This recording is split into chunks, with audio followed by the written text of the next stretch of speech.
ambao sijachanjwa corona. Mimi si ati nilishindwa kwenda kuchanjwa, lakini niliamua tu kwa sababu mwili yangu iko health na siwezi risk maisha yangu niende nipate chanjo, na naona ya kwamba niko na health mzuri, niko na furaha, sijasumbuliwa na magonjwa. Mimi mwenyewe nilichanjwa mwezi wa 5 na nikarudi nikapata the second dose after I think 21 days na nimepata yote na sikupata kupata reaction yote. So naimiza wananchi wote, especially watu wa Eldoret, kujeni nyinyi wote tupate hii vaccination ya corona, inasaidia sana.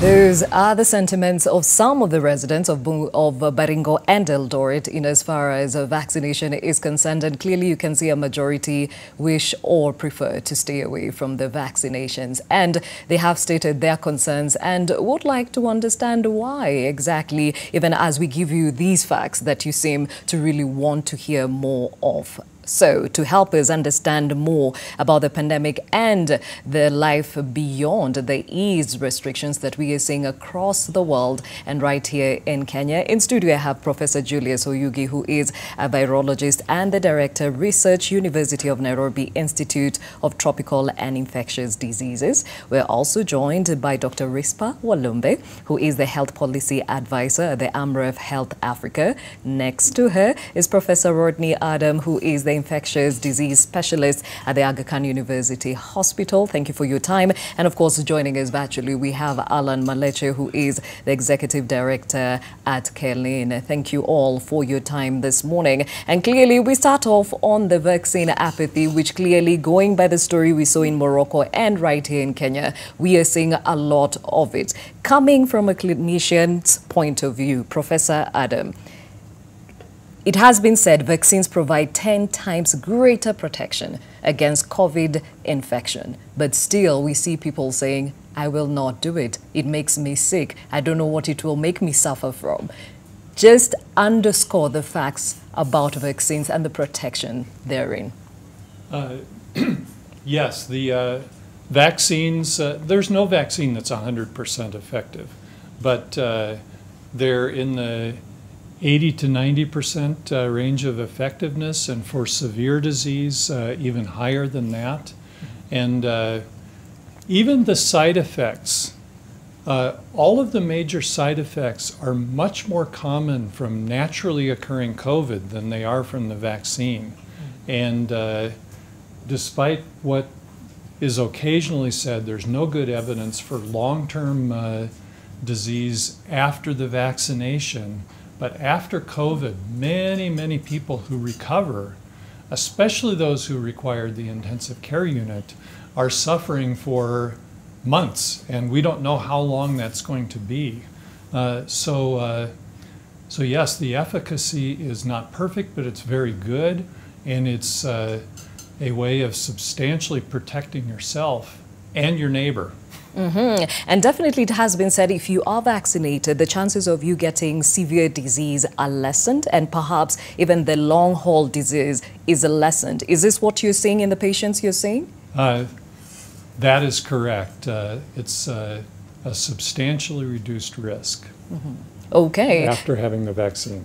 All right. So, Professor Oyugi, let's talk about this virus and why it is important that perhaps we combat it with the vaccine in addition to other COVID-19 prevention protocols. Yeah, thank you, Gladys. As you know that COVID-19 virus, there are a number of things that happen when you get infected. Number one, we know that about 80% of those who get infected with the COVID-19 virus, they develop the mild disease. So you develop flu-like disease, you recover.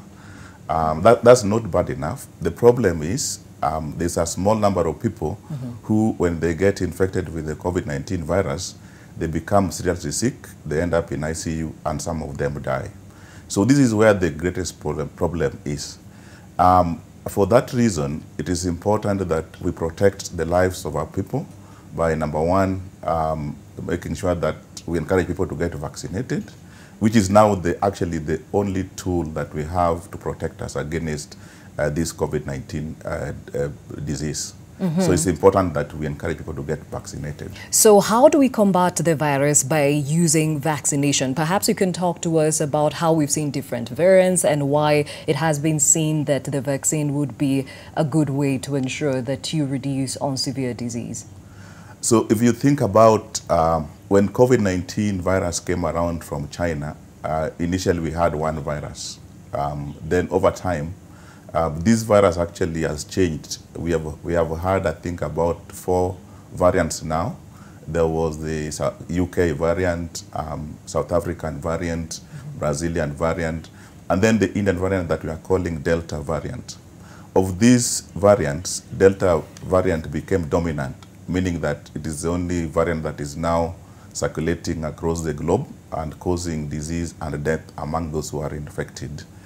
So again, if you talk about the vaccines and these variants, we know very well that the current vaccines that we do have are actually very effective in preventing an individual from getting severe COVID disease.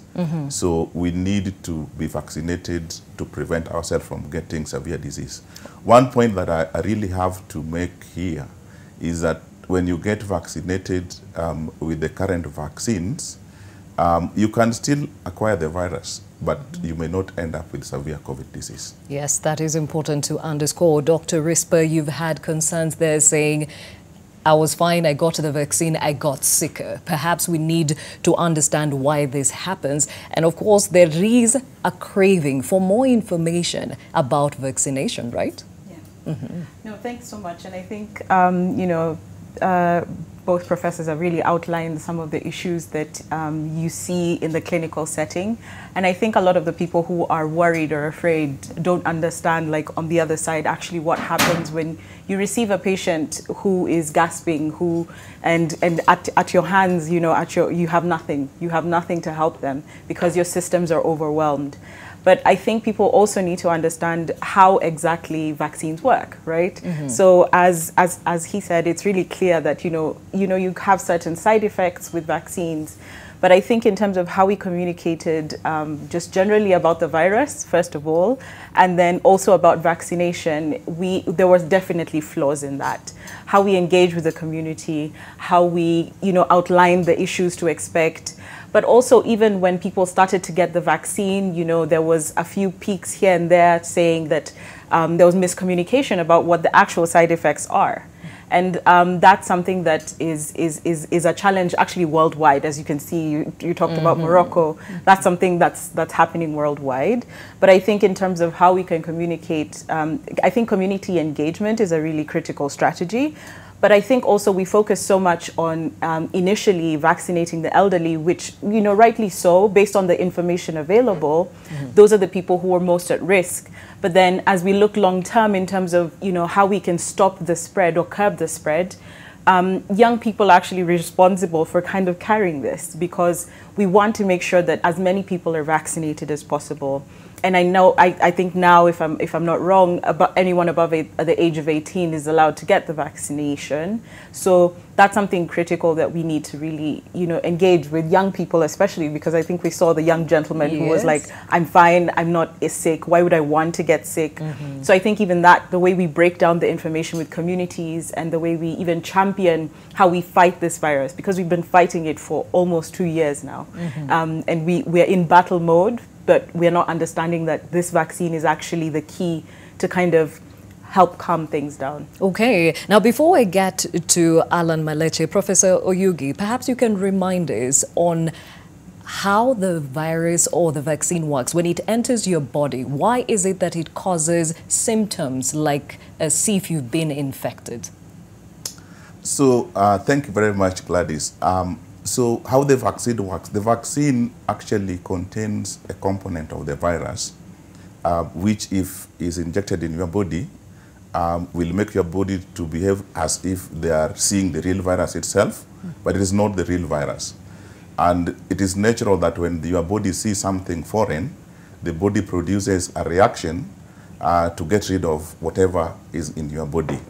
That reaction is what makes you feel, body weaknesses, fever, joint pains. It doesn't mean that you're actually getting sick. It's just that your body is responding to that part of the virus that has been injected in you as a result of vaccination. And as rightly said by Prof here, a vaccine reaction is not a disease. You're not getting sick. It's just that your body is responding to something foreign that has been injected to it. And those who actually behave like that, it is a sign that you are actually developing immunity. So you should be happy when you feel like that. And it only takes less than 24 hours, and then you become normal. And thereafter, you are actually protected from getting very sick with COVID-19 virus. Now, Professor Adam, there are those who have said, I got the vaccine, I was ready to get both doses, got the vaccine, and I started developing other comorbidities like, hypertension, clots, and what have you. Explain this phenomenon, which is also a huge, huge obstacle to vaccination uptake. Yeah, that's where looking at the overall numbers are important, because if you vaccinate millions of people, just normal occurrence, some of those people will get sick from totally unrelated things. That's part of what we're hearing about here. Yes, there are those rare side effects like clotting, the myocarditis, but again, those are so much more common from COVID that we have to keep that in mind. And what I've said from the beginning of the vaccine development, there has never been a vaccine in history with so much potential to save lives. Nothing that comes even close. Smallpox, measles, whatever. So the COVID vaccine has the chance to save an incredible number of lives, and I think we have to look at it from that way. Now, Alan Maleche, clearly from this conversation and what has been pushed by stakeholders is that the vaccination is really critical here for our populations, for us to achieve the herd immunity. And now even pregnant women are being encouraged to take up the vaccine. We're seeing children, especially now the countries are also now taking up the vaccine. But the information and the worry around it is still so rife. From where you sit as civil society, what more can be done perhaps to help along this messaging? Gladys, thank you for having me on the show. And I think we must understand why there's vaccine hesitancy, meaning there are fewer people who want to go forward and get vaccinated. I think the problem started with the approach that was taken by the Ministry of Health. Well done to them. They developed a very clear national deployment plan of how they wanted to have vaccines to be deployed. But the first mistake that was made was the lack of facilitating community engagement and community healthcare workers. We failed to do that, and those are the people who are closest to the people on the ground. Learning from the HIV response, learning from other pandemics previously, working with people who are closer to you at the community, help break down information that the professors here have and the doctors have in a manner that can help people understand that, yes, even if I take this vaccine, I'm likely to get COVID, but I'm not likely to get as sick. So that was the first place we went wrong. And to correct that, even to date, we are not sure, is the MOH still using the same deployment plan? Has it been updated? Have there been new strategies? And that is why we've seen the lady from Baringo, we've seen colleagues from elsewhere saying, I'm not sure. There are those who may have preference for one vaccine shot, which is J&J, while there are those who may want to. So I think the first thing we need to address to get back on track, to be able to get as many people as vaccinated as possible, we need to break down this information in a way that people can be able to understand what are the risks, what are the benefits, and why you should be able to get vaccinated.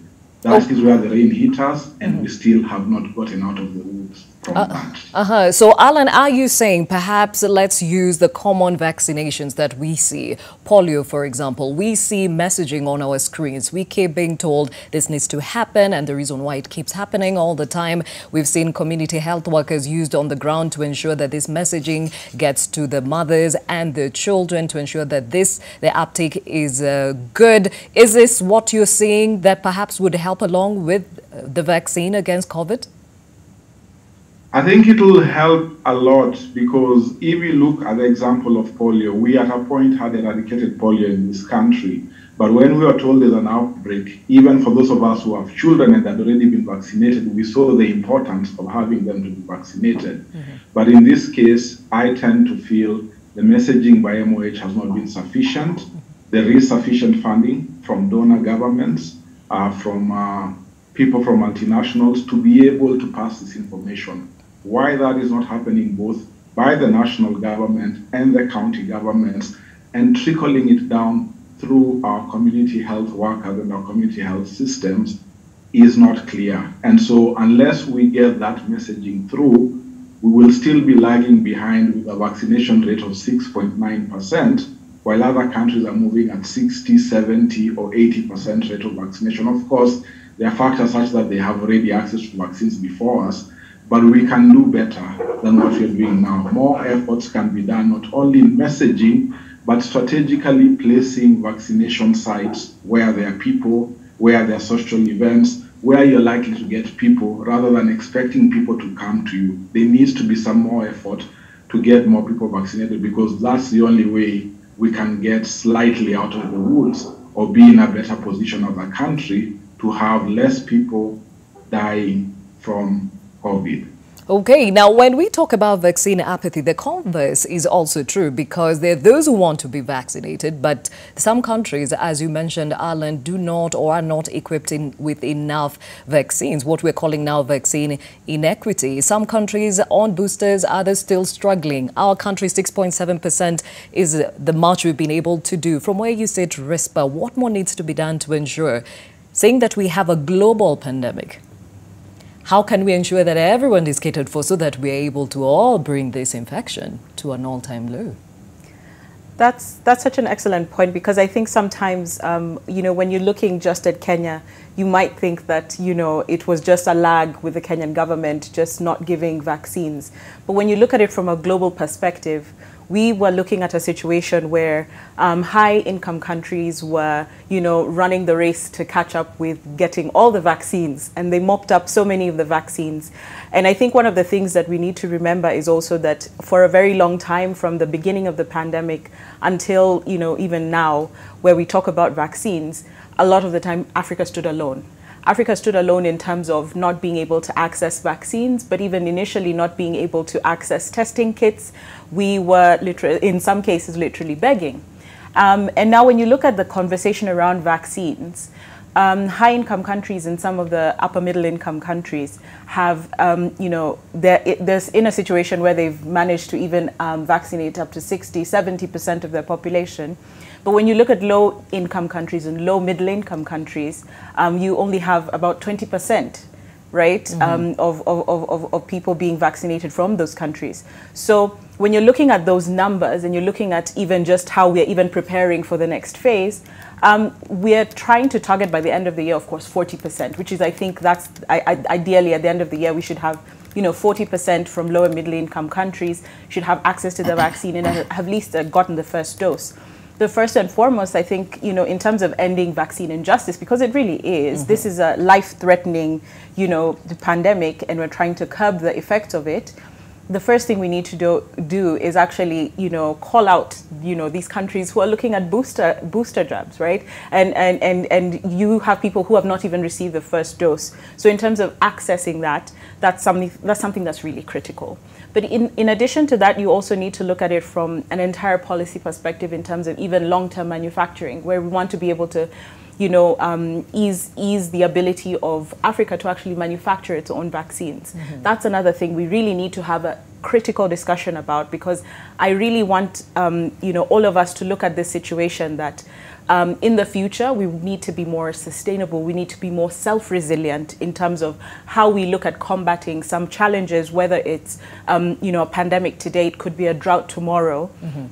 We need to be able to look at how do we as a country, as a region, work together, collaborate together to be able to combat these things. And I think it's the other thing we need to do is actually call out these countries and actually, not demand for vaccine justice, where you say you are at the front of the line, but you actually have all of the vaccines anyway. We need to be pushed to the front of the line as well and be able to access those vaccines. So there's quite a bit there, but I think those are the major things that would be important to highlight in terms of just looking at it from a global perspective, and how even trickling down to when we finally got our first jabs, other countries had already, vaccinated such a huge percentage of the population already.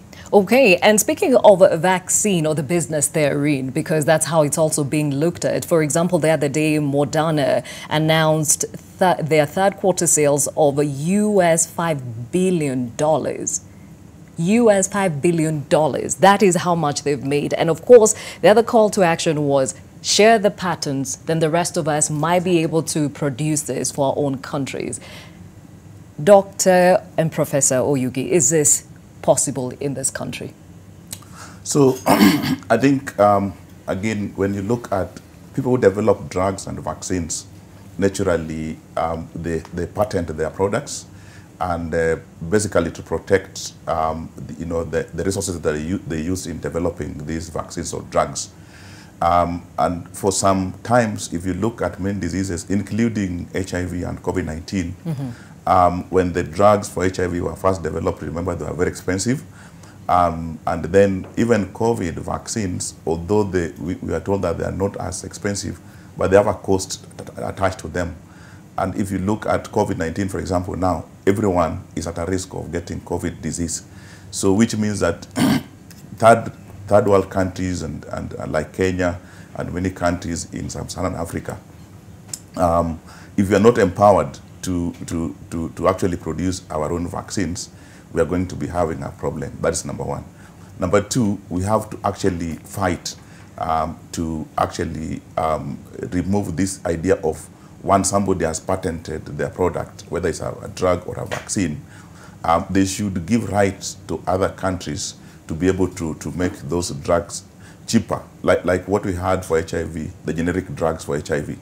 They saved quite a number of lives, and that should be true with even the vaccine for COVID-19.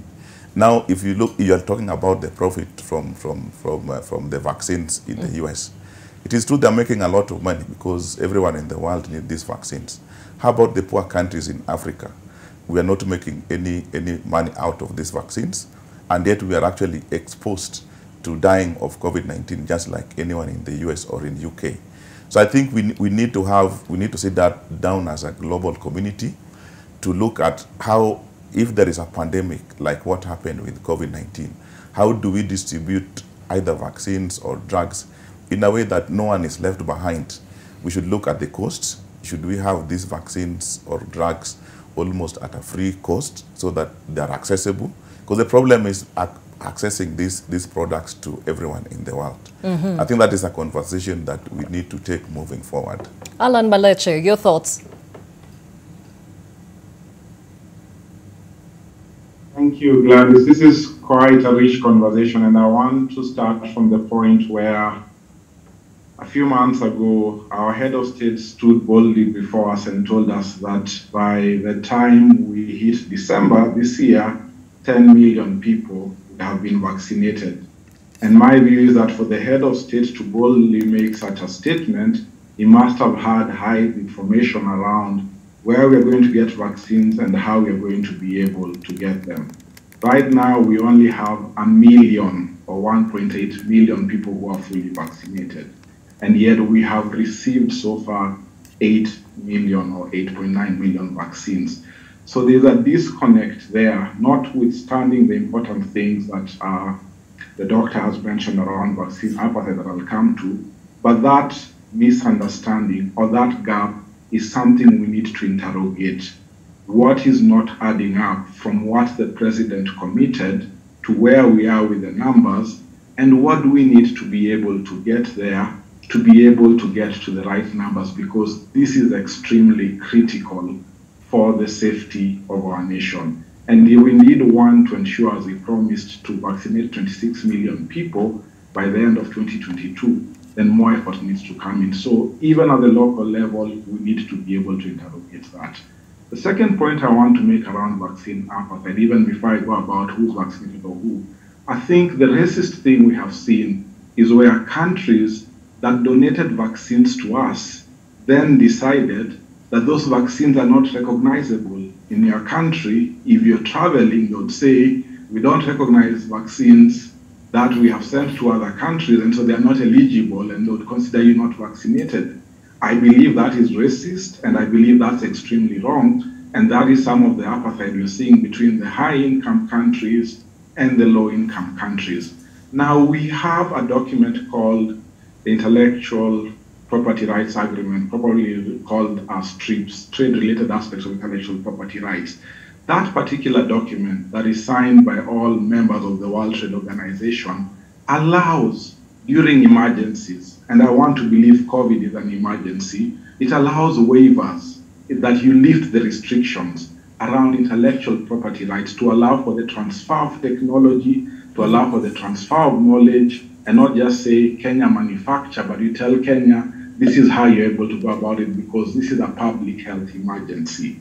But what we have seen here that despite South Africa and India leading to drive a proposal to temporarily waive the agreement regulations, we have seen blockages from the UK, from Norway, from Switzerland, and from Germany. Only the US stood up, but now it has backtracked in terms of ensuring the world has vaccines. And so at that global level, the countries who are blocking the waivers must be called out.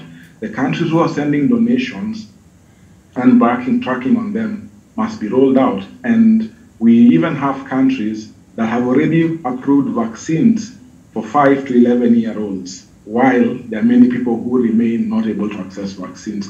So the issue of vaccine apartheid is something that needs the global South to develop solidarity and challenge the colleagues on global North, because there are laws, there are policies that put us on equal footing, but the lack of solidarity to be able to call out these countries and to get them to understand they're denying and they're being racist in their act is something that needs to be able to act, because it is killing us, and the way tests and vaccines are available in the global North is not as frequent as it is in Kenya. Someone can literally walk to a Walmart in the US, get tested, and get vaccinated. You can't do the same at Naivas or at Tuskys. We want to see how does that become possible to be able to trickle our numbers up, and that only lies on the head of states to speak to national leaders to be able to ensure they are able as a globe to push the G7 and the G20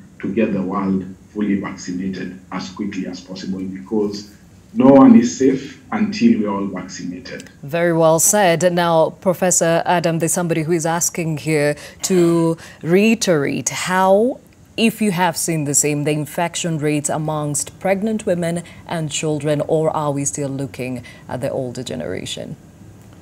That's a really good question. And, you know, in Nairobi here, we've had 4 waves, and we've passed the end of the 4th wave now.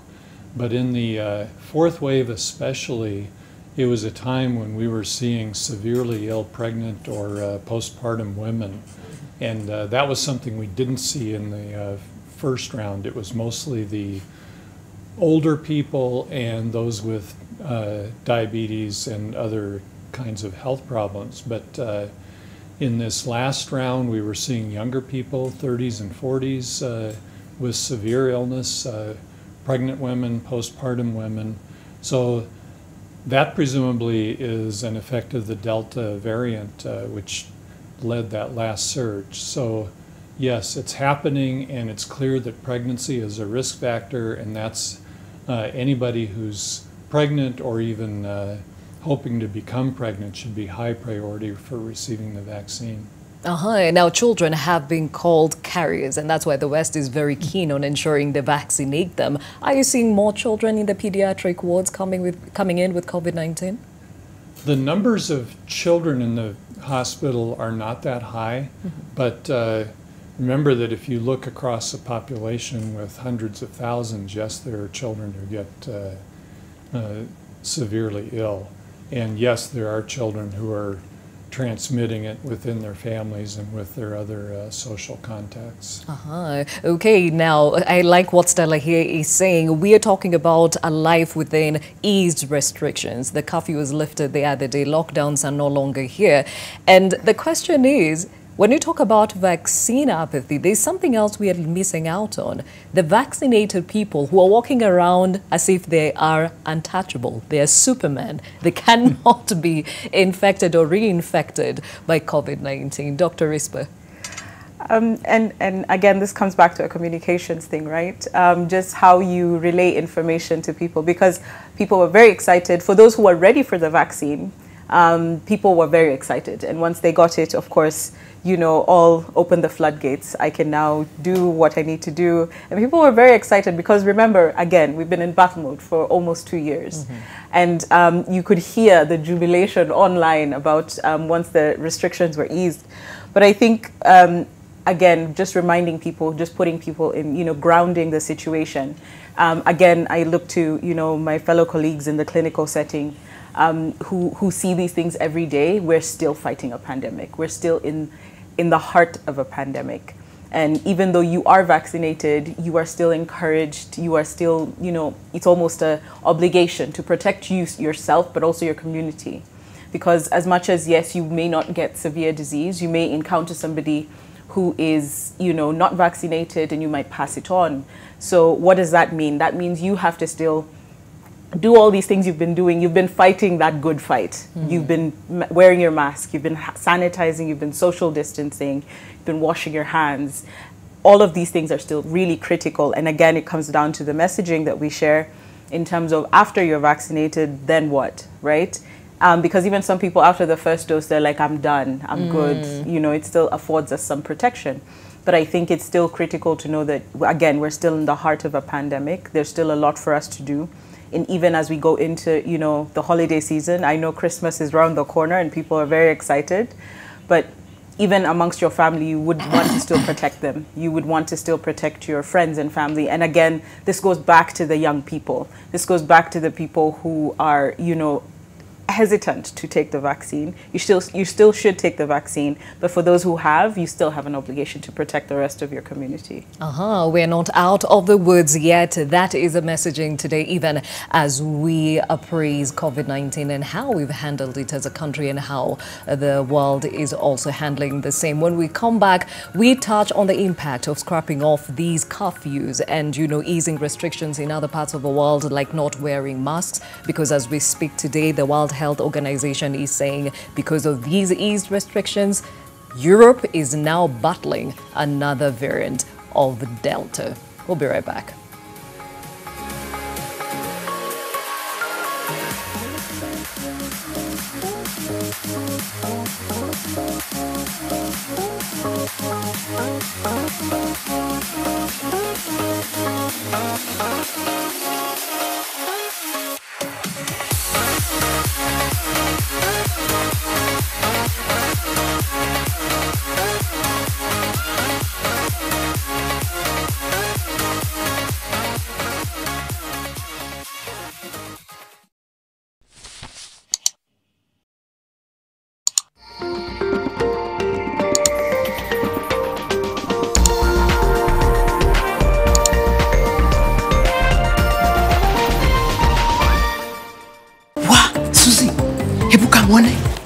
Yule dem tulikuwa tunaambiwa. Nasikia wanamshughulikia everything. ATM zake, credit card zake 24/7. That means wanamlipia hata bill zake pia.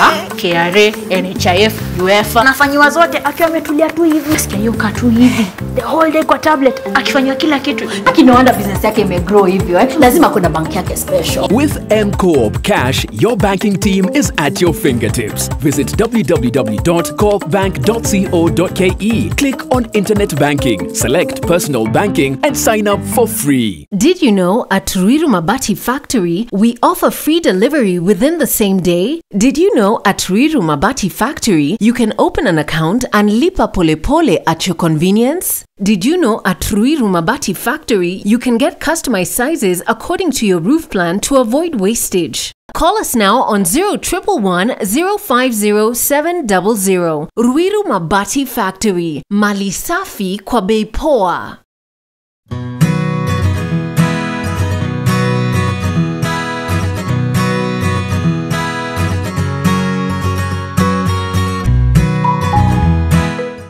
This one-stop sourcing solution has made our back-end operations more efficient.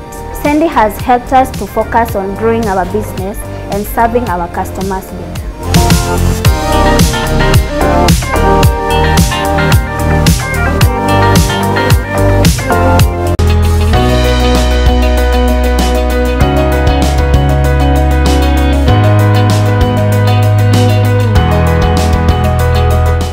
Kuwa smart na ujaribu Zenka 0% loans for first-time borrowers. Zenka, smart loans for smart people.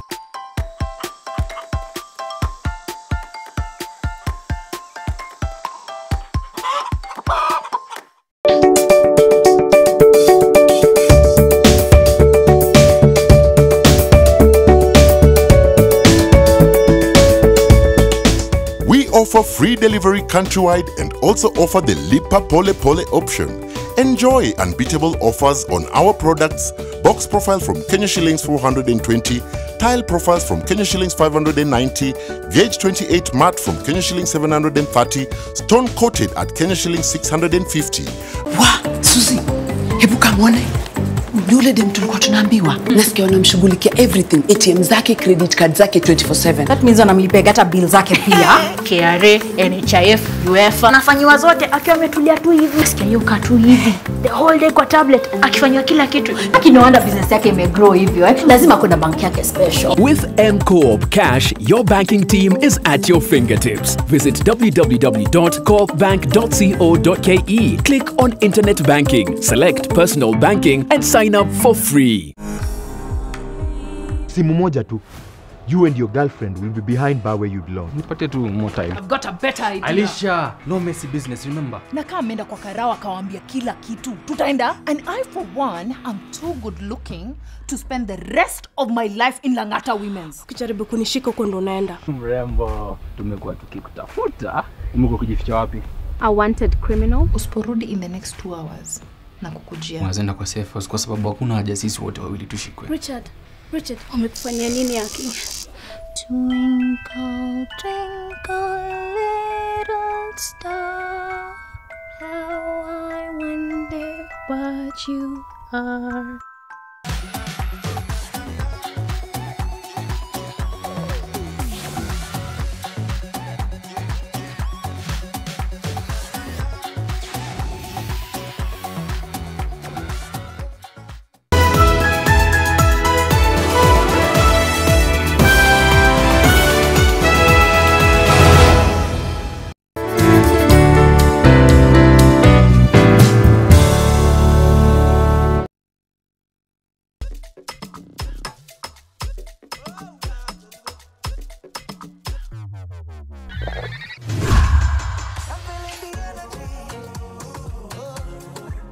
Lucozade. Energy to get through it.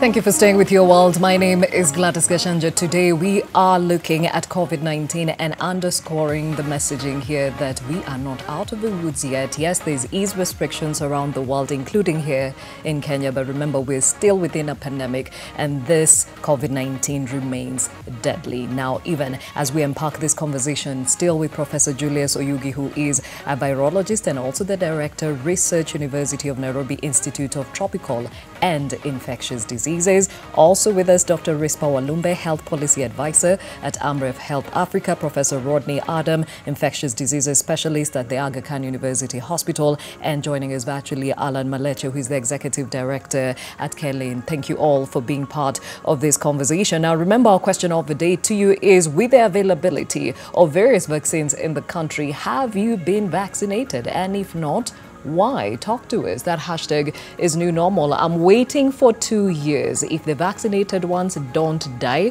then I will be vaccinated. This is Lord Adera. Cautious man there. But then again, is it really working for you? Peter Elim says, it doesn't help at all since you can be just vulnerable to the same symptom. Really? Espirito says, it worries me how people are walking mask-free and we never wash our hands anymore. I hear you, and we'll be talking about that in a moment. But remember, we asked the same question across the country, and we have a lot of your feedback. And at this point, let's take a look at what those in Kericho and Meru have to say.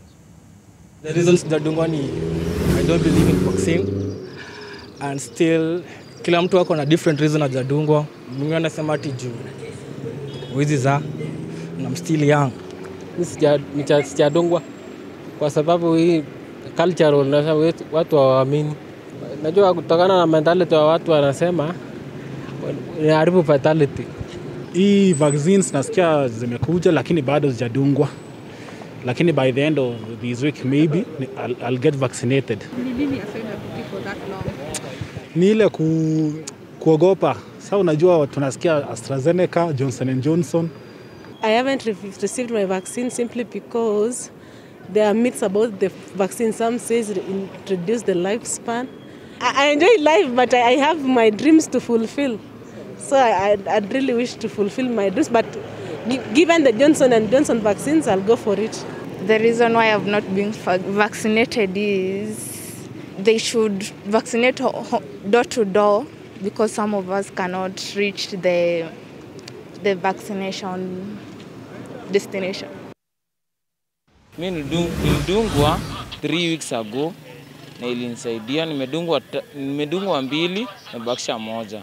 Ni hali yangu ndio nilikuwa naangalia. Na hata mwingine ikiwezekana, tafadhali mwenye hajadungwa iwezekane adungwe. The earlier the better. Mimi sijadungwa sindano ya coronavirus na sikukataa, lakini naamini kana kwamba Mungu ndio analinda na ndio anavujanisha watu na mangojo yote isipokuwa corona. Ni mangojo mengi tunaweza kuwa hatuyajui, lakini yale Mungu anakulinda nayo ndio zaidi ya corona. So nimeona hakuna haja hata nikimbilia corona, na bado kuna mangojo mingi zaidi Mungu ananiongoza nayo.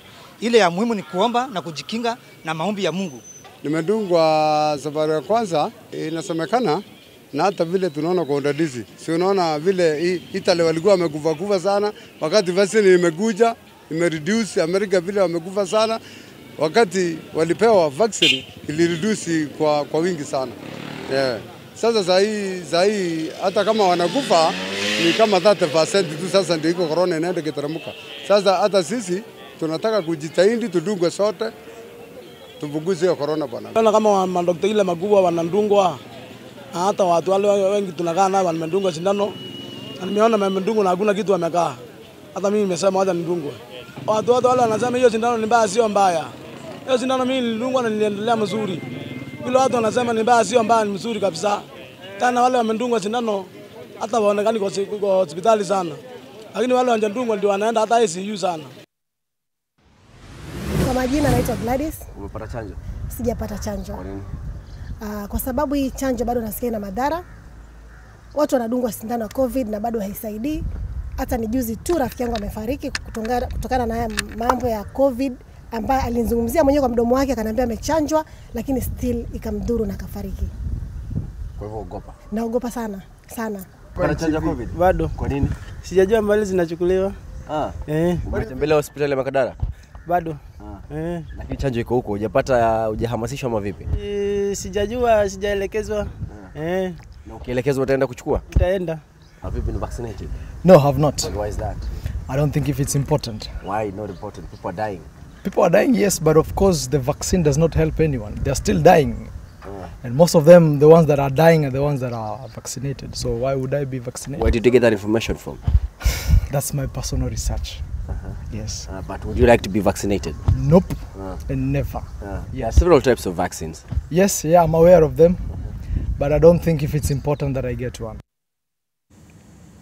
Your sentiments, even as we ask you the question, have you been vaccinated now that there is more availability of vaccines in the country? And you've heard the position of most Kenyans, they'd rather stay away. But there are those who are saying, I've gotten it, and I think most of us need to do the same. But then again, there's something I think before we get to other matters that we need to address here. The conspiracies around the vaccines. Professor Adam, especially the one about it affects reproductive health. In your practice this far, have you seen anyone affected in the way we hear that you will not be able to conceive, or for the men, they'll become sterile? The answer is no, definitely not. There's no impact on reproductive ability. Of course, COVID itself will have that effect just from the devastating illness that can occur. Remember, this same controversy has come up in the past with other vaccines, including tetanus. So it's a recurring theme, but no evidence that it affects reproductivity. Okay, Professor Yugi, it reduces the lifespan. You've had several people there say they love life, they'd rather not. Please, can we really give facts around this? Gladys, it is not true that when you are vaccinated, it will reduce your lifespan. There's no evidence whatsoever that this vaccine will do that. Actually, it will prolong your lifespan, because if you get infected with COVID, you will actually not have a chance of dying. So you actually have a chance to live much longer if you get vaccinated. Okay, now another question here that has been put to you, Professor Yugi, by Dan Omar on Twitter. Kindly let Professor answer me this question. I'm asthmatic and can't survive in a chilly and cold place. If I'm vaccinated, can the vaccine boost my immune system and perhaps stabilize my asthmatic problem? That's a great question. This vaccine is specifically targeting COVID-19 virus. It has nothing to do with other conditions. So it will boost your immunity to target the COVID-19 virus only and not other conditions. So if he's asthmatic, he will still be asthmatic, but he may be protected against serious COVID disease. Okay. Now, Alan Maleche, you are vested in the reproductive health space. These conspiracies, are they affecting perhaps how business as usual in this sector? So the conspiracies are indeed affecting business as usual, in the sense that despite having the vaccine hesitancy, we are seeing many young people of reproductive age not wanting to take up the vaccine because of this scare. And I think at this, it's important for us to also appreciate that besides MOH breaking down, or county governments breaking down information in a way people can understand, there's also the fact that young people are actively getting information through digital tools, through digital technology, and that sector is greatly unregulated. And so there's a lot of either good information or in some cases misinformation, and we need to be able to see through the use of digital tools and digital technology, what kind of information are young people at reproductive health being able to get? How do we regulate that information? How do we ensure we are using digital tools and digital information? Because half of our young, not half, almost 90% of our young people are gaining some of this information from the internet, from their phones, from health apps. How do we ensure we channel the right information and break it down in a way that we can be able to understand? But definitely, we have had concerns from young people at reproductive age who are saying, I don't want to take this risk, despite some of them having degrees, despite some of them having knowledge, despite some of them understanding science, and even some who are healthcare workers that still continues, and that emphasizes the point on more and more and more education and information broken down to the level that a person understands to suit their circumstances, including those with disability. Back to you, Gladys. Thank you, Alan. Now, I actually mentioned earlier on that Europe is once again at the epicenter of the COVID-19 pandemic. The World Health Organization has warned that the cases there are soaring with the rise or now the discovery of another variant. And they are saying apart from the insufficient vaccine take-up, also the ease of restrictions and COVID-19 prevention protocols is feeding to the same. For example, wearing that mask and, of course, vaccination, as they have said. And I'd like to understand, perhaps from a clinical point of view, this far, Professor Adam, has the washing of hands, wearing your masks and social distancing reduced on the infection rates around especially infectious diseases that you see today? Yeah, great question. And this is probably where we need a lot more nuance in our discussion and that it reach everybody. What's increasingly clear is that this virus is spread through the air. It is not spread through the environment. I was in a setting the other day where they were spraying luggage. That has no value. But for COVID, we really have three sets of things. The immunization is critical. The masks and social distancing are going to decrease airborne transmission, and then the whole issue of ventilation in different systems. That's one that hasn't been talked about much, but some of the places where the big outbreaks have occurred within churches, restaurants, and whatever, it's because the ventilation systems weren't adequate. So that's where the primary focus should be. The hand hygiene is great for preventing spread of a number of bacterial infections, but I'd say it's secondary for COVID because we're really concerned about the airborne transmission, and that has something that wasn't as adequately understood at the beginning, but it's very clear now today. Okay, now somebody mentioned in some of the feedback we read out, I'm concerned about the number of people walking around without masks, but also I'm noticing Kenyans are going back to shaking hands. And at times it's very awkward because you don't know what to do anymore. Saying that we were told, do not shake your hands, fist bump or elbow bump. Dr. Rispa, what is the impact of scrapping some of this, COVID-19 prevention protocols? I think the biggest example was, first of all, in the US when they first said, once you're vaccinated, take off your mask, you don't have to wear a mask. And then going back on that was the hardest thing because people were like, no. And then it was a whole discussion around, I don't need to wear a mask, I'm vaccinated, you're not vaccinated. It became such a issue. But I think, as Prof said, really you're looking at making sure that people understand that it's really clear that we're, again, still in a pandemic. We're not out of the woods at all. We're not even in the clearing. So we still need to focus on those prevention measures. And I think how we communicate, I feel like I'm a broken record, right? Because I keep saying how we communicate, how we speak to people, how we even segment the population in terms of how we talk to them. How you talk to somebody who is 75 or 65 is not the way you'll talk to somebody who's 23. They have different things. A 23-year-old right now, if they could, they would want to go to a concert over the weekend and they want to watch, a lovely performer and they want to be amongst their friends because, again, this is their time to enjoy because this is what they want. But when you're talking to them, I think there's a way you need to communicate in terms of what exactly it means for them. It means for, the people around them. It means, yes, you have your fun, but how do you protect yourself while you are there? And often, you'll be walking around in the streets of Nairobi and no one has a mask, or people don't have masks, or unless you're going into certain buildings, that's when it's very obvious. And it starts making you feel like you're the sick one. Yes, actually, there's some places, and there are even some parts of the country where you go and you're driving through and people say you're the one who has COVID because you have a mask, right? Yeah. So I think these are some of the myths we need to debunk, but we need to debunk them with a certain contextual understanding. People are concerned about very many things.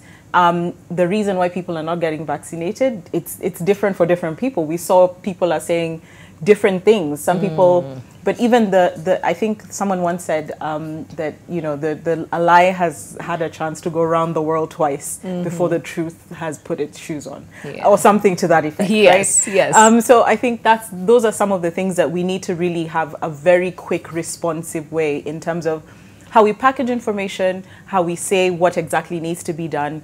And true to form, like at the beginning of the pandemic, it was true that like it was something that we understood based off of the evidence that was available, that you did need to wash your hands and do all these things. But I think some of these things are actually qualities that we need to carry on, maybe not necessarily for the pandemic specifically, but I think, you know, these are things that are helpful just generally, right? Yeah. But I think, again, just underscoring the importance of wearing a mask and just social distancing, ventilation. Even when you're planning to go meet friends, you know, consider doing it outside, consider reducing the number, you know, just simple things that can actually help make a really big difference. We're not saying that you shouldn't engage. We're not saying that you shouldn't interact with family and friends, but just try and be as careful as possible because, again, you're still in a very difficult situation. And we're at risk of overwhelming our health system to the point where we cannot no one can access services, even for services. Even if you have a road traffic accident, you might not be able to get service because there's just no space. Yeah. Now let's contextualize some of the resources attached to some of these COVID-19 prevention protocols. Wash your hands regularly with soap and water. Some parts of this country, water is a rarity. You cannot even afford this soap we talk about. Daktari, this clearly has also created a gap amongst the population because there are some who say, hatuna maji na tuko sawa tu. What is the impact of this inequality, so to speak? Professor Wigi. Oh, sure, yes, sure. yes. I thought you were going to say professor. When you said daktari, I got a little bit. I thought Okay. my colleague here. So it is true that you know, things like water are not evenly distributed in this country. Leave alone in the country, even in Nairobi itself. If you come to Nairobi, water is a big problem.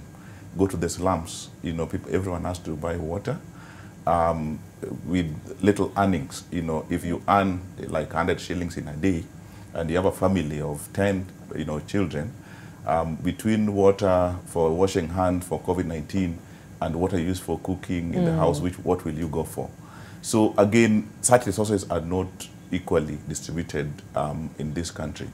But what I wanted to say, just to add on to what my colleagues here are saying, is that even in places where there is water, I have seen people have now stopped washing hands. There are residential areas where they had tanks with water.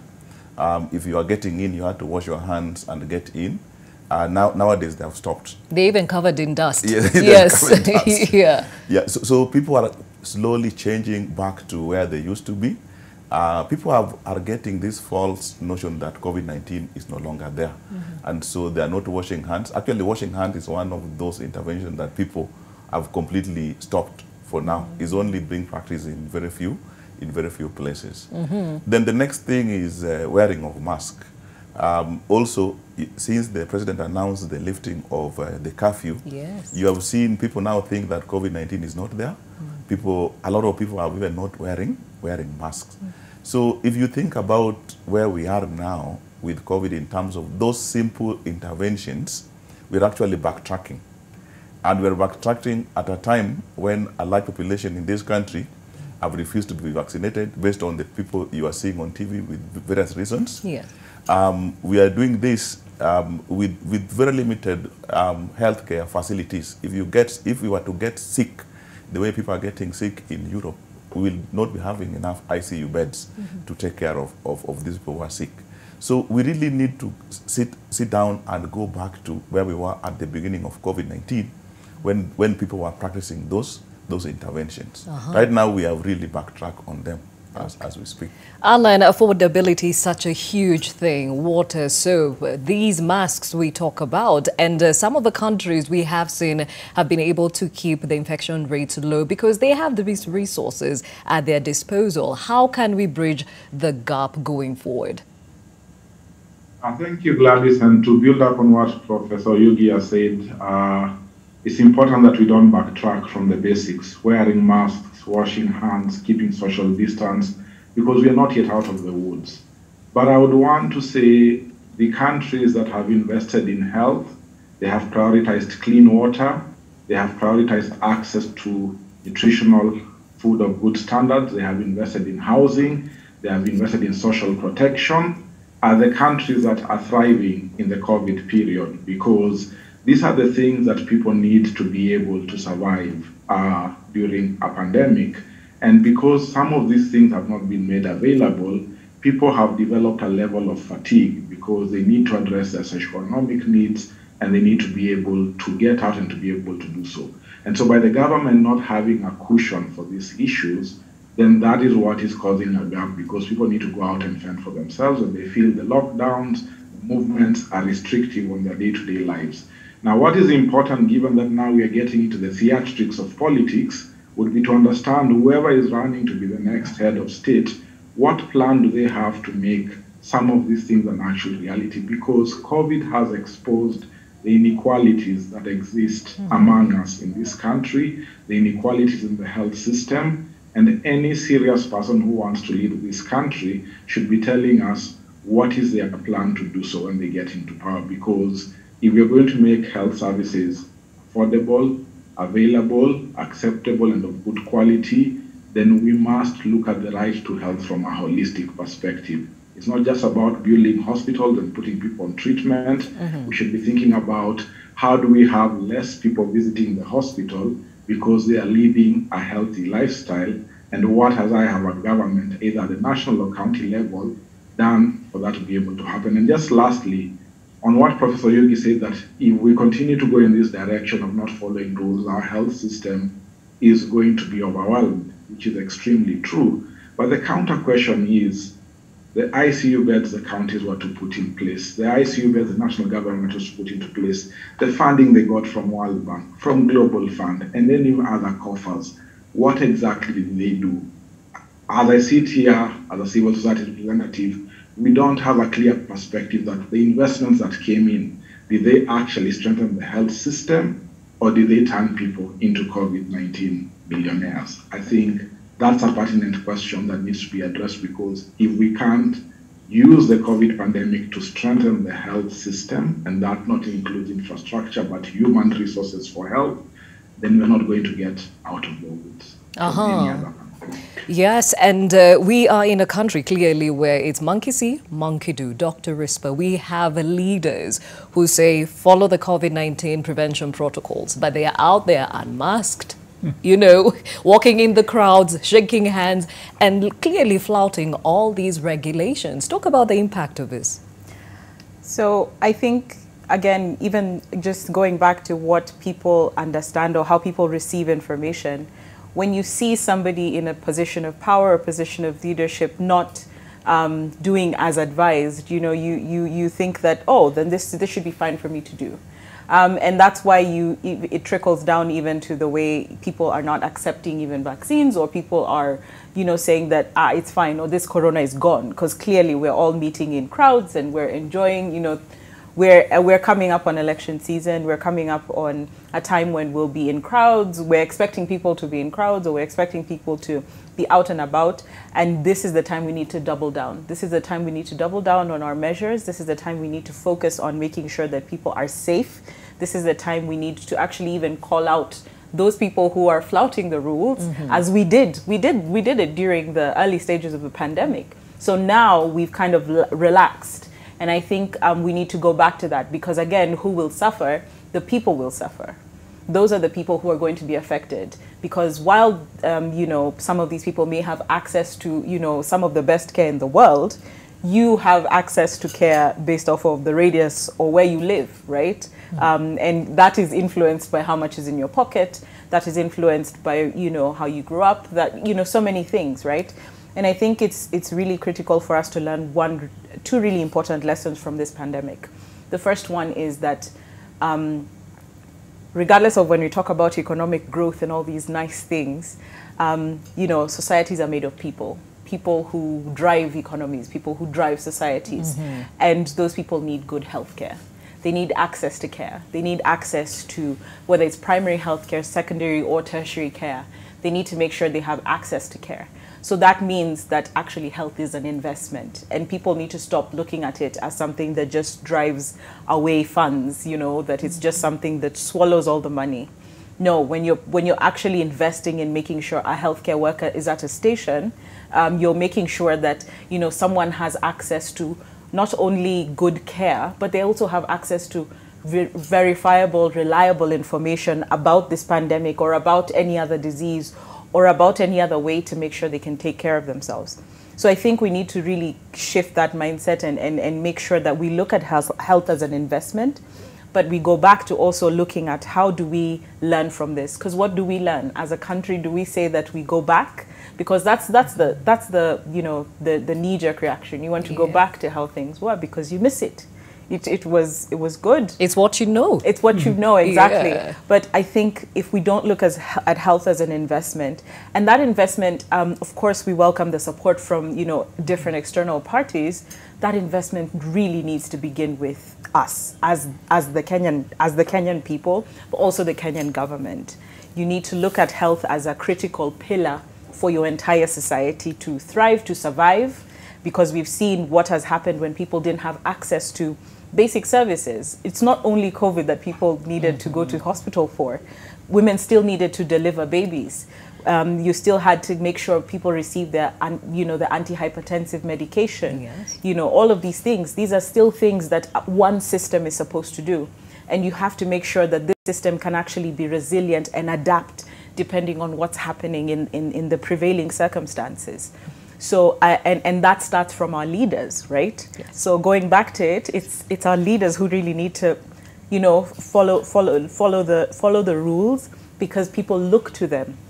Whether we want to say it or not, people still look up to our leaders, right? Mm-hmm. And they need to set an example in all aspects, including those investments, and being accountable for what they promise to do. And that's primarily taking care of the citizens. Mm-hmm. Yeah. And yes, as reiterated by Dr. Risper, health is a right. So even as we talk about the right to health, there are some lessons that have been alluded to by the various speakers that have come out of this pandemic. When we come back, I know a huge one is access and affordability of the same. We'll talk about now about that and the impact on the pandemic. We'll be right back.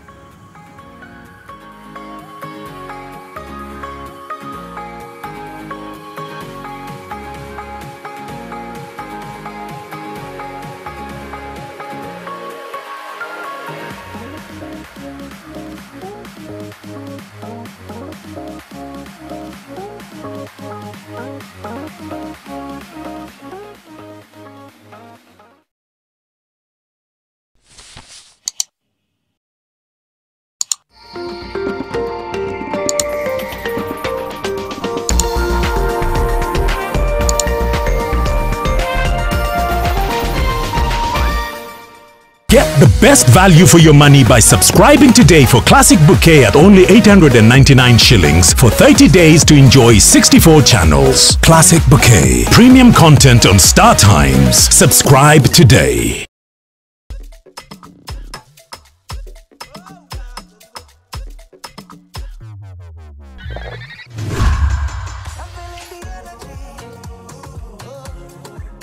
Lucozade.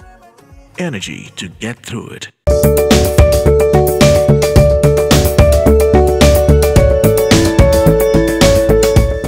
Did you know that Mudokinjo Paints and Cement delivers cement countrywide for free?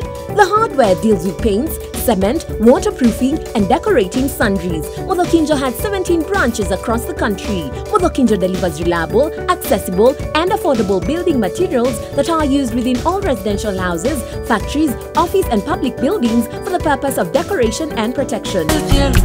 Lo haría sin pensarlo dos veces, porque te quiero, ay, y hasta un lucero. Breaking news from Molfix. Let's see what they're developing right now. Pants is just for me. It really feels very comfy. Molfix pants with anatomic fit technology. New Molfix pants, an invention from babies for babies. You should also try Molfix. I'm growing up, I'm growing into every moment. So if Nurture the moment. Minute Maid Nutri Defenses, fortified with vitamin E and zinc to help improve your defense system.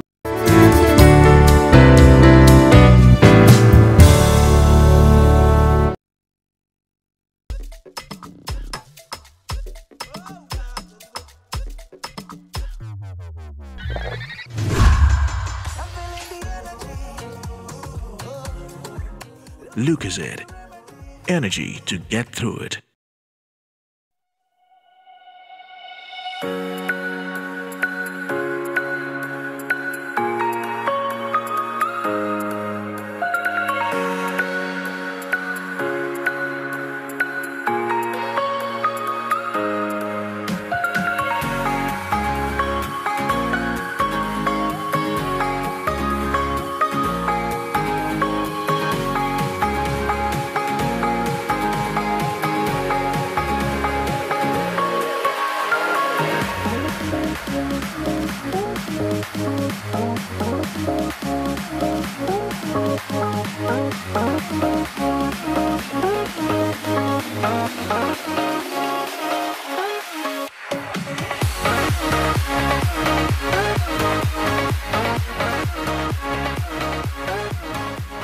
Thank you for staying with Your World. My name is Gladys Gashanja. Today we are talking about COVID-19 and why we need to remember we are not out of the woods yet, even if we're seeing all these ease restrictions around the world and right here in the country. Still with my panel in studio and of course virtually, but before we get to them, let's look at the other world. Now, people in the city of Veliki Novgorod, nearly 600 kilometers north of Moscow, react to the extension of a paid holiday aimed at curbing the spread of COVID-19. Now, most of Russia ended the week-long break, despite the country seeing thousands of new cases and more than 1,000 deaths per day. Individual regions have the authority to extend the period. As of Monday, only 5 had done so. Now, Russia reported a record number of daily coronavirus cases at the weekend as the country reaches the end of a nationwide paid holiday introduced to curb the spread of infections. Saturday's official tally registered 41,335 new cases in 24 hours,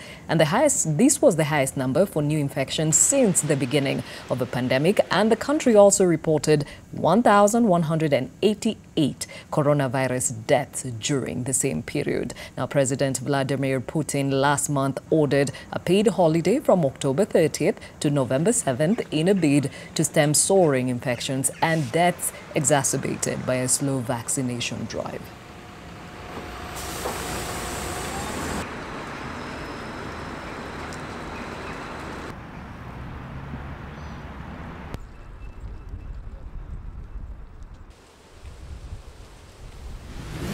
So back to our conversation. As you can see, the whole world is reeling with vaccine apathy, but of course, depending on the economies, some are cushioning their citizens better than others, and that's why we need to keep having these conversations to ensure that we can even the playing field in as far as surviving this pandemic as a globe. Now, back to the discussion, and I think the right to health has been underscored, and there's some lessons that have come out of this pandemic, even as we treat and manage the same.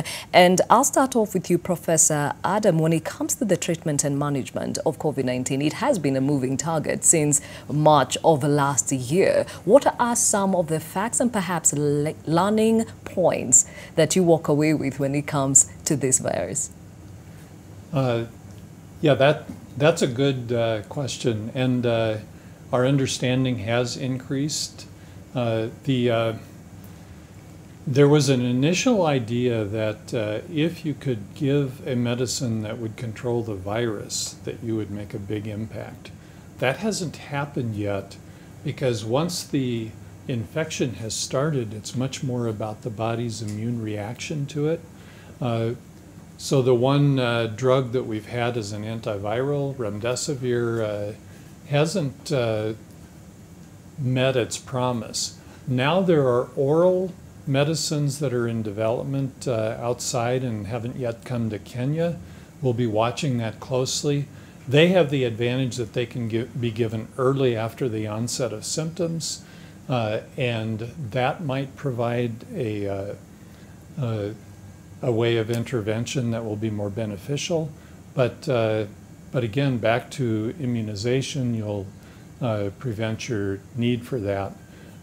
Also, the availability of oxygen throughout the whole health system has been critical, and it's been one place after another that has run out of oxygen. We don't have adequate systems within the country for that. So that's critical, and that is the most important drug for treating COVID. People who get oxygen have a much better chance of surviving. Intensive care unit treatment has a role, but we again hope people don't require that. Medications that inhibit the immune response to the virus have been important, and that's become increasingly obvious throughout the pandemic. Dexamethasone for anybody who needs oxygen, basically, and then other more expensive immune modulators that are not readily available to the whole population.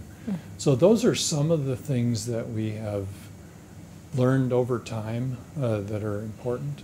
Okay, and how has perhaps this virus underscored the reality of non-communicable diseases? Because a lot of those have reared their ugly heads with this infection. Yes, and especially during the first wave that we had so many people with diabetes, high blood pressure, obesity, and of course advanced age. And so that was our key focus, and it still is a big risk factor. So the NCDs are growing in Kenya, more diabetes and other problems. So we also need to focus on the long term in terms of healthy lifestyle. Okay, Professor Oyugi, we said, and you mentioned earlier, that we've had 4 dominant variants to deal with. And as we speak now, the UK is dealing with the second of its kind. What about this virus makes it so fast, highly infectious, and why does it mutate so fast? Is it something that you have found out perhaps in the research area? Thank you very much. So viruses are known to change over time as long as they're circulating in a population. The same with COVID-19 virus.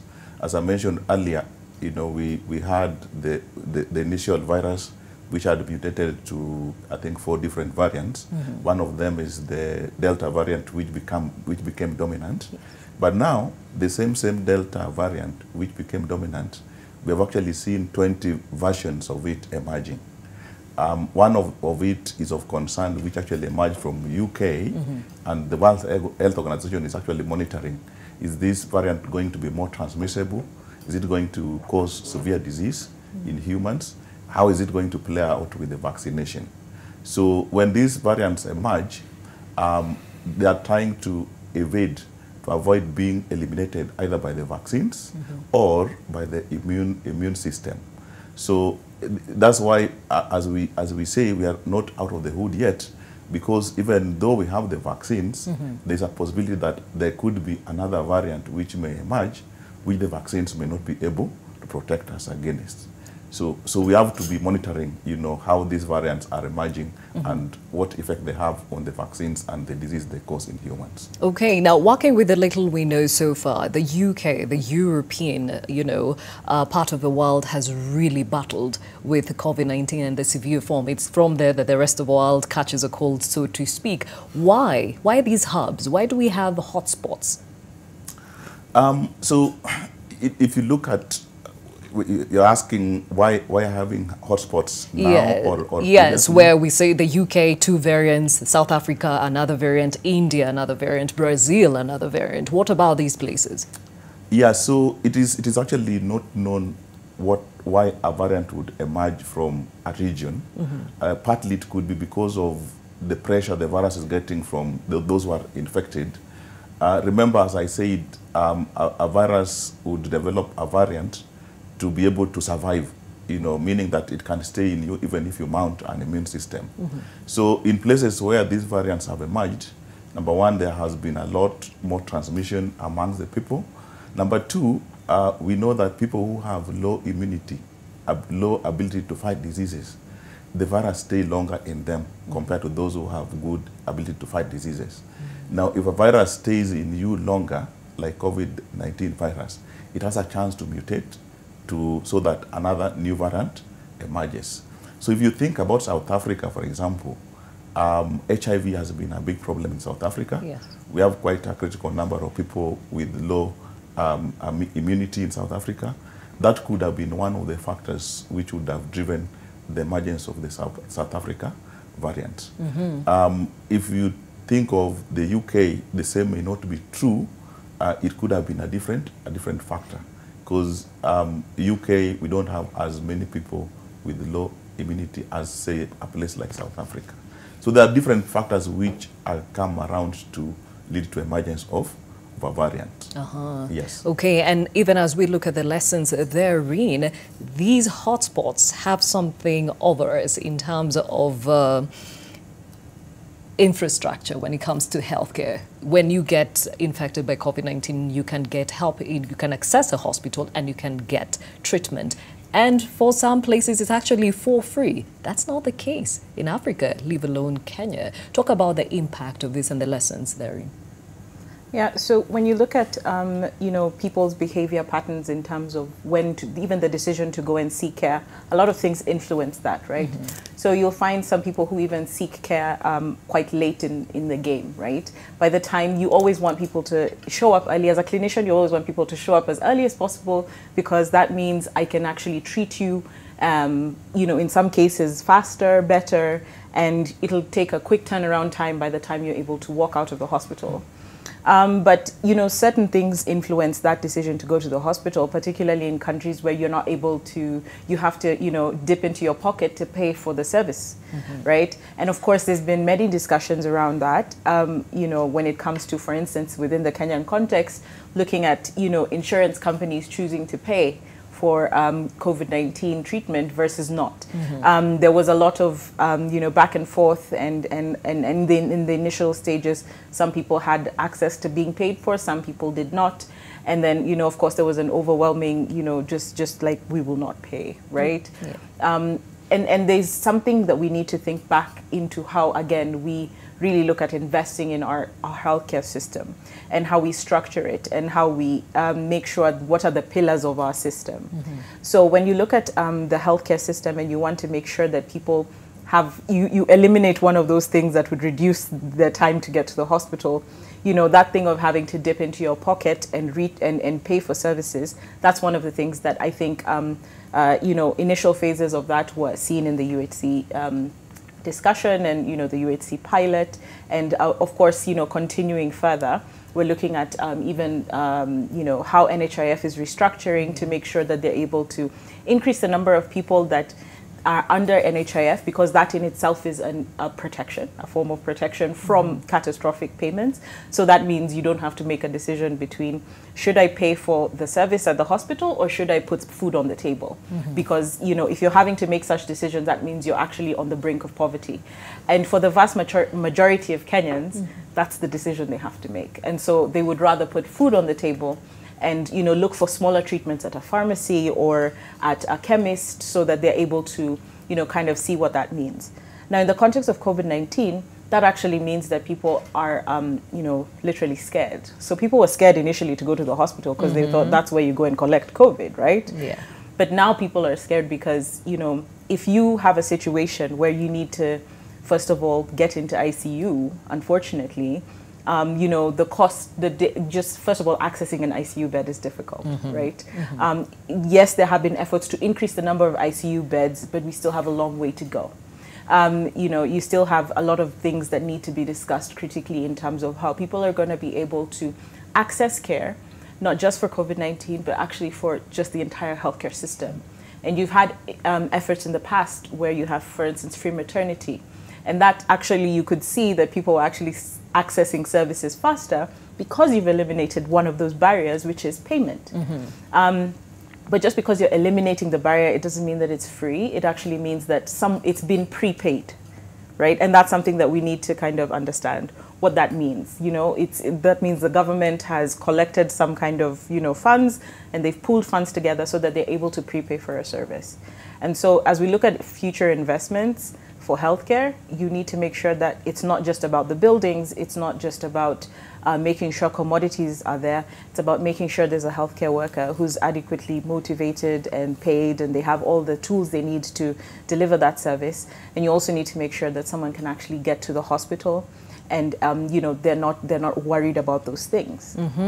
And speaking of which, Alan Maleche, I mean, if there is a season we've seen fundraising drives, it must be this season. Clearly saying that Wanjiku could not afford, you know, that life-saving treatment, and one that needs to be done with haste to save lives. Talk about this. I think it's a weekly encounter if you're a true Kenyan to find yourself on a WhatsApp group seeking to raise funds for either someone who is ill and needs treatment or someone who's passed away. And this is increasingly becoming not sustainable, and it questions the fact that how have we thought out our universal healthcare coverage rollout? And even as we count the National Hospital Insurance Fund as the avenue to get us there, we need to figure out that we pay and are collected. Why aren't we making the right priorities by investing them, or a greater amount of it, in health and socioeconomic rights? So I think it's important and extremely critical as a lesson learned for us to ensure that, yes, we can rely on donors to support our health system, but a pandemic affects everyone. It's each country on its own. So if this is going to happen again, we need to be in a position where we are well prepared as Kenya and not taking out our begging bowls, because I believe we have the resources. We just do not prioritize how to use the resources in a manner that can benefit the Kenyans who need to be able to access healthcare. And where resources from development partners, we need to ensure that this stage, there's no leakage, and where corruption happens, as it has happened in KEMSA, we need to see people being held accountable. Otherwise, that greatly weakens the health systems, and it eventually has trickled down. As we are seeing people living with HIV, having difficulties to get consistent supply of ARVs, and even infant diagnostic tools are not available. So it is critical for us to set our priorities right and to invest in health, and more specifically socioeconomic rights, the things that support people not to fall sick and to stay and live healthy and productive lives over. And Professor Adam, I think we cannot finish this conversation without spotlighting the frontline workers. And these are the healthcare workers who have been soldiering on since last year, March, when we did not even know much about this disease. But then again, as it progressed, they were there walking with us, and there was lack of PPEs, elongated working hours that also put them at risk. Talk about this experience, and have you ever experienced anything like this before? I'll answer your last one first. No, I don't think any of us have experienced anything like this. This is something totally new. And at the beginning of the pandemic, everybody was afraid. So a big part of this was dealing with the fear and panic among the healthcare workers, and I will say that that they adapted remarkably well. They did a great job, and I think we can say that across the country, that healthcare workers have really been there for all of us. Yes, it has been a big stress, both the fear and concern, seeing people die who came in with severe COVID, and just the huge number of hours that were involved. If you were short-staffed, then you ask people to work extra hours, and that becomes fatiguing after a while. So I think this is a time to really be thankful for those healthcare workers who have stepped in and did a remarkable job. And definitely we have lost some soldiers, in this fight, but we soldier on and we thank them for their service. Dr. Rispa, when you think about some of the conditions they've had to work in, what needs to change and change it now before we're hit with another wave, God forbid? And I think that's where the statement, put your money where your mouth is, comes in, right? And I sound like I only think about money when I keep saying investments, but that's because my background is in health policy and financing. So I always think about where the money goes and where, where it comes from. And I think, when you look at the circumstances that, healthcare workers have had to go into, and all those people who work in a hospital, right? You have seen people going into the depths of darkness with very little information in their pocket, but they decided to stay on. And so at the very least, what you can do for them is give them all the things and all the tools they need. And so healthcare workers for a very long time have continued to, dip into their pockets to treat their patients, because they have, when you're seeing someone again is in need of something and it's not available in your facility, you'd rather than watch them, ail or, watch them die, you'd rather, send a casual worker to go run, collect the medicine and come with it. And it's often life-saving medication. Now that's a circumstance that really shouldn't happen. Those are not choices you should be leaving to the healthcare worker. Those are things that you should have as fail-safes already as a healthcare system. And that means that as the government, and this is not just to speak about the national, it's also the county government, in terms of understanding the depths of the darkness that healthcare workers have to go through every day to take care of their patients, the least you can do is make sure that you have availed the resources that they need to be able to make sure that they can treat the patients in front of them, and that they can go into those, the depths of that darkness with a shield, right? Whether it's PPE, whether it's oxygen, whether it's, just even something as simple as a mask, making sure you're not passing on that cost to a healthcare worker or even passing on that cost to a patient. You need to make sure that is happening. And that reality is something that we need, I will never stop harping on about, is that you need to make sure that you have invested in healthcare in a very deliberate way, even if it's just starting with the primary healthcare services. That's something that's extremely critical and can't be, you can't underscore that any further. Okay, gentlemen and lady, it's time to bring this conversation to a close. So briefly, I think it's important that we underscore the level of involvement of all stakeholders in ensuring that we keep the infection rates low. And of course, with the lessons therein, what can be done and what needs to be let go. And I'll start off with you, Professor Oyugi. From a research point of view, what can you lend a hand in? Moving forward, so from the research point of view, I think a lot of advancement has taken place. This is the first time in history during a pandemic that we have seen a vaccine being developed within 1 year. Yeah. Again, we are seeing the development of drugs to treat the disease due to COVID-19. Already we have drugs which have been approved in UK at least. They have not arrived here. So research has really gone into trying to stop this pandemic. But we still need to do a lot more.